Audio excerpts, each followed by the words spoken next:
There Ben Bulben's head is where jealous Fionn of the warrior Fianna finally cornered young Diarmid, with whom his queen Grania had run away.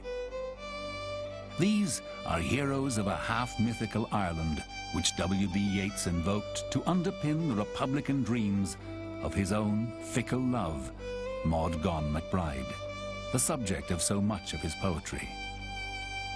The Irish state, which made Yeats a senator, was uneasy with the liberal beliefs of this romantic Protestant. But they finally brought him home to rest in Drumcliff churchyard. Cast a cold eye on life, on death.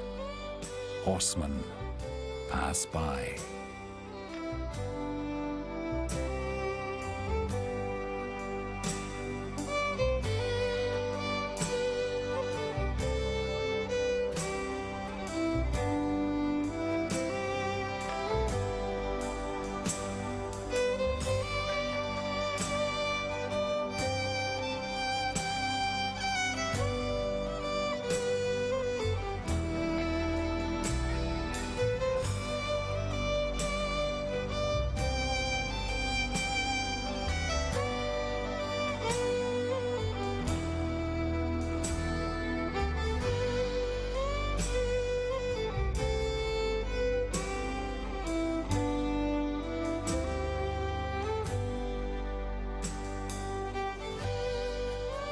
The wind has bundled up the clouds over Knocknarea and thrown the thunder on the stones, for all that Maeve can say.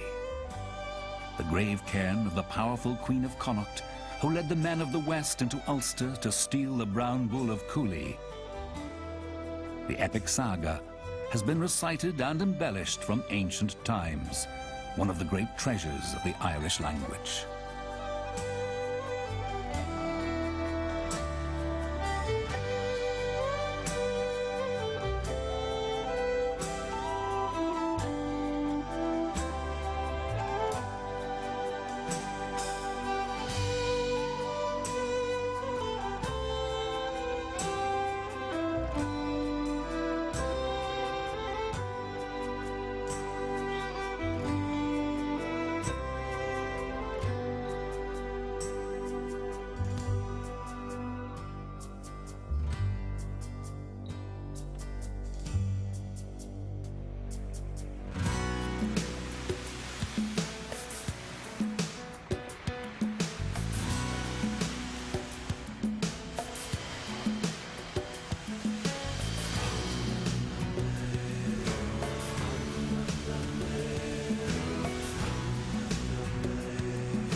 Like ancient ruins, towering stacks loom off the mainland at Downpatrick Head.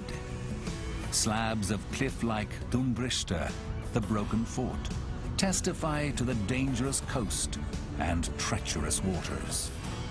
For centuries, smugglers brought contraband goods, brandy and tobacco, ashore in the ports of Ballina and Westport through these ungovernable seas.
Clew Bay's 100 islands lay like green stepping stones in a peaceful sea.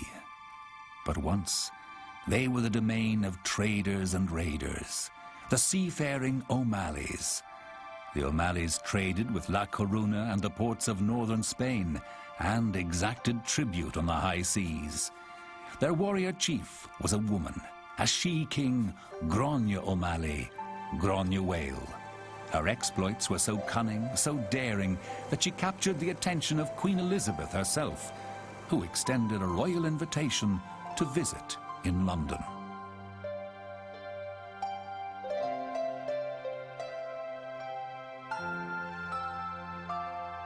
There was a real Patrick who came to Ireland about the middle of the 5th century. Writings like Patrick's Breastplate and other records testify to his mission. But other, lesser figures have been subsumed into the mixture of fact and legend surrounding him. Very real is the pain for barefoot pilgrims wending the way through early morning mist along the rocks and ridges of Croagh-Patrick. On the last Sunday of every July, hundreds of penitents climb this lonely mountain in an act of expiation and communion with powers acknowledged long before Christianity.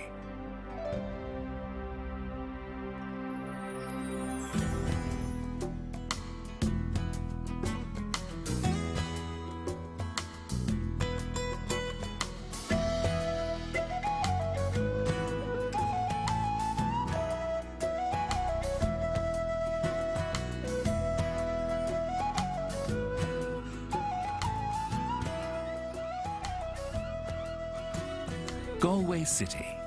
The town square is overrun with Saturday shoppers on a summer's day. It was once called the City of the Tribes, home to chief Irish families, but maybe better titled City of Youth. College students and musicians vie to make their mark here, and come nightfall, the local atmosphere is elbow to elbow, pint to pint fun.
The strange quality of light coming in from the far distances of the Atlantic plays among the clouds.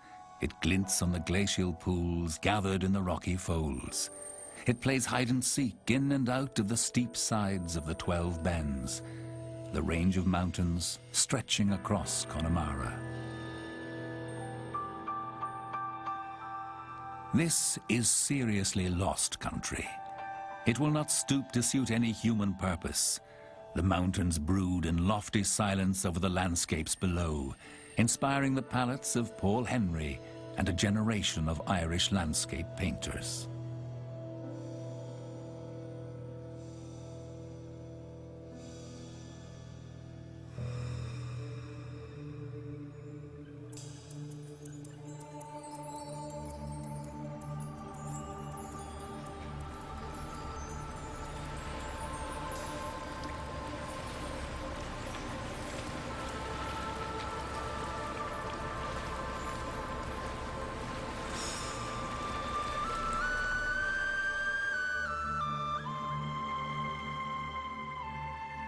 High Brazil, the Isles of the Blessed.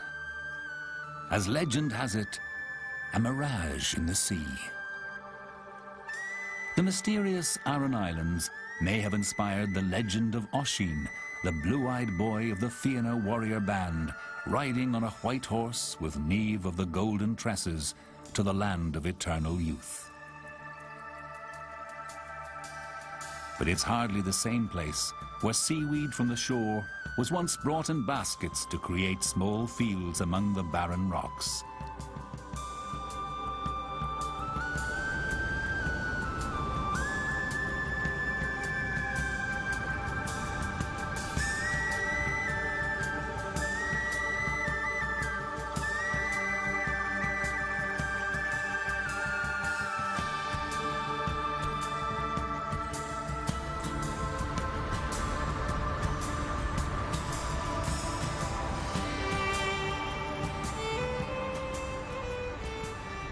Dunengus, the ultimate in unassailable fortresses. Were the people who barricaded themselves here driven to the edge of doom, or survivors of a lost Atlantis? Some would have it they and their descendants share in a common strand of a culture stretching along 1,000 miles of the Atlantic seaboard, south to Spanish Galicia and North Africa. Certainly, the rhythms and cadences of speech, and above all the music of these parts, have echoes from far-off places.